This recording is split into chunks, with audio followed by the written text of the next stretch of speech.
EP. ജയരാജനെ വെടിവെച്ച് കൊല്ലാൻ ഗുണ്ടകളെ അയച്ച കെ. സുധാകരനായിരുന്നു കഴിഞ്ഞ കുറച്ച് ദിവസങ്ങളിലായി ചർച്ചയിൽ നിറഞ്ഞു നിന്നിരുന്നത്. കെ. സുധാകരൻ്റെ ചെയ്തികളുമായി ബന്ധപ്പെട്ട് വലിയ തോതിലുള്ള ചർച്ചകളും മറ്റുമാണ് രാഷ്ട്രീയ കേരളത്തിൽ പൊടിപിടിച്ച് നടക്കുന്നത്. അതായത് കൃത്യമായി പറഞ്ഞു കഴിഞ്ഞാൽ കെ. സുധാകരൻ ഇ.പി. ജയരാജനെ തന്ത്രപരമായിട്ട് ആന്ധ്രാപ്രദേശിൽ വെച്ച് അല്ലെങ്കിൽ അതിൽ ട്രെയിനിൽ വെച്ച് കൊലപ്പെടുത്താൻ ശ്രമിച്ചു, കൊട്ടേഷൻ കൊടുത്ത സംഘം അവരെ കൊല്ലാൻ ശ്രമിച്ചു എന്നുള്ള വിവരങ്ങളും അതേ തുടർന്നുള്ള അന്വേഷണങ്ങളും മുന്നോട്ട് പോയിക്കൊണ്ടിരിക്കുകയാണ്. ഇ.പി. ജയരാജൻ വധശ്രമ കേസുമായി ബന്ധപ്പെട്ടുള്ള കേസിൽ സുപ്രീം കോടതിയെ സർക്കാർ സമീപിച്ചിരിക്കുന്ന ഘട്ടമാണ് ഇപ്പോഴുള്ളത്. ഇ.പി. ജയരാജനെ കൊല്ലാൻ ഗൂഢാലോചന നടത്തി എന്നുള്ള കേസിൽ നിന്നും താൽക്കാലികമായിട്ട് കെ.പി.സി. പ്രസിഡന്റായ കെ.സുധാകരനെ ഒഴിവാക്കിയിരുന്നു. ഇതിനെതിരെയാണ് സംസ്ഥാന സർക്കാർ സുപ്രീം കോടതിയെ സമീപിച്ചിരിക്കുന്നത്. അതായത് ജയരാജനെ വെടിവെച്ച് കൊല്ലാനായിട്ട് ഗുണ്ടകളെ അയച്ച കെ.സുധാകരൻ പിണറായി വിജയനെയും കോടിയേരി ബാലകൃഷ്ണനെയും വധിക്കാൻ പദ്ധതിയിട്ടിരുന്നതായിട്ടുള്ള മൊഴികളും ഇപ്പോൾ പുറത്തു വന്നിട്ടുണ്ട്. കേസിലെ പ്രതിയായ തലശ്ശേരി സ്വദേശിയും കെ.സുധാകരൻ്റെ അനുയായിയുമായ ടി.പി. രാജീവിൻ്റെ മൊഴിയിലാണ് കെ.സുധാകരൻ്റെ പങ്ക് വെളിപ്പെടുത്തുന്ന ഭാഗങ്ങൾ ഉള്ളത്. ഞങ്ങൾ 1-2 ദിവസം ഡൽഹി റെയിൽവേ സ്റ്റേഷനിൽ ചെന്ന് റിസർവേഷൻ ചാർട്ട് പ്രകാരം CPM പാർട്ടി കോൺഗ്രസ് കഴിഞ്ഞ് കേരളത്തിലേക്ക് മടങ്ങുന്ന നേതാക്കന്മാരുടെ പേര് പരിശോധിച്ചു. പാർട്ടി കോൺഗ്രസ് കഴിഞ്ഞതിന് ശേഷമുള്ള ഒരു ദിവസം ജയരാജൻ എന്നും വിജയൻ എന്നും മറ്റുമുള്ള പേര് കണ്ടു. ആ ട്രെയിനിൽ വച്ച് വിജയനെയോ ജയരാജനെയോ കൊല്ലാൻ ഞങ്ങൾ തീരുമാനിച്ചു. രാജീവിൻ്റെ മൊഴി ഇങ്ങനെയാണ് നിലവിൽ ആന്ധ്ര പോലീസ് രേഖപ്പെടുത്തിയിരിക്കുന്നത്.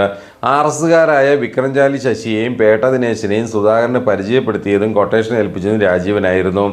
കേരളത്തിന് പുറത്തു വെച്ച് കൊലപ്പെടുത്തണമെന്നായിരുന്നു ധാരണ. അങ്ങനെയാണ് ചണ്ഡീഗഡിൽ നിന്ന് പാർട്ടി കോൺഗ്രസ് കഴിഞ്ഞ് മടങ്ങും വഴി ട്രെയിനിൽ വെച്ച് കൊലപ്പെടുത്താനുള്ള പദ്ധതി ആസൂത്രണം ചെയ്തതെന്നും ഈ ആന്ധ്ര പോലീസിന് നൽകിയ മൊഴിയിൽ പറയുന്നുണ്ട്. ലക്ഷ്യമിടേണ്ടത് പിണറായി വിജയൻ, കോടിയേരി ബാലകൃഷ്ണൻ, ഇ.പി. ജയരാജൻ എന്നിവരിൽ ഒരാളെ ആയിരിക്കണം. ഇതിൽ മുൻതൂക്കം പിണറായി വിജയനെ ആകണമെന്ന് പറഞ്ഞിരുന്നതായി ടി.പി. രാജീവൻ പറയുന്നു.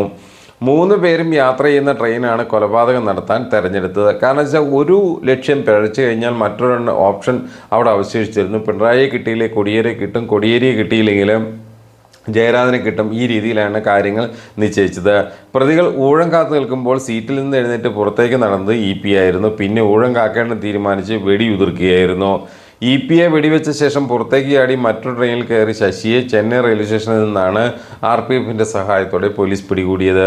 തോക്കൽ നൽകിയത് കെ.സുധാകരനാണെന്ന് പ്രതികൾ പോലീസിന് മൊഴിയും നൽകിയിട്ടുണ്ടായിരുന്നു.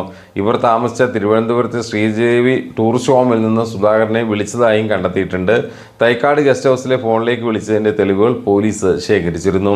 ഈ ഓരോ ഘട്ടത്തിലുള്ള ആന്ധ്ര പോലീസിൻ്റെ മൊഴി രേഖപ്പെടുത്തിയ ഈ മൊഴികൾ പുറത്തു വരുമ്പോൾ വലിയ തോതിലുള്ള ഒരു ഗൂഢാലോചനയിൽ കെ.സുധാകരൻ വ്യക്തമായ പങ്കുണ്ട് എന്നുള്ള വിവരങ്ങളാണ് ഇപ്പോൾ പുറത്തു വരുന്നത്. കെ.സുധാകരൻ നല്ലപിള്ള ചമഞ്ഞ് എനിക്കൊന്നും അറിയില്ലേ എന്നുള്ള രീതിയിൽ മുന്നോട്ട് പോകുന്നത് തികച്ചും ഗൂഢമായ ഉദ്ദേശത്തോടു കൂടിയാണെന്ന് തന്നെയാണ് അന്വേഷണ സംഘം കരുതുന്നത്. ഏതായാലും ഈ ഘട്ടത്തിൽ വലിയ തോതിലുള്ള ആശങ്കകളും മറ്റും ഉയർന്നു വന്നിട്ടുണ്ട്. വലിയ തോതിലുള്ള പ്രശ്നങ്ങളും ഉയർന്നു വന്നിട്ടുണ്ട്. കെ.സുധാകരൻ കൃത്യമായിട്ടുള്ള ആസൂത്രണത്തിലെ മുഖ്യ പങ്കാളിയായി എന്ന് തന്നെയാണ് ഇപ്പോൾ വ്യക്തമാകുന്നത്.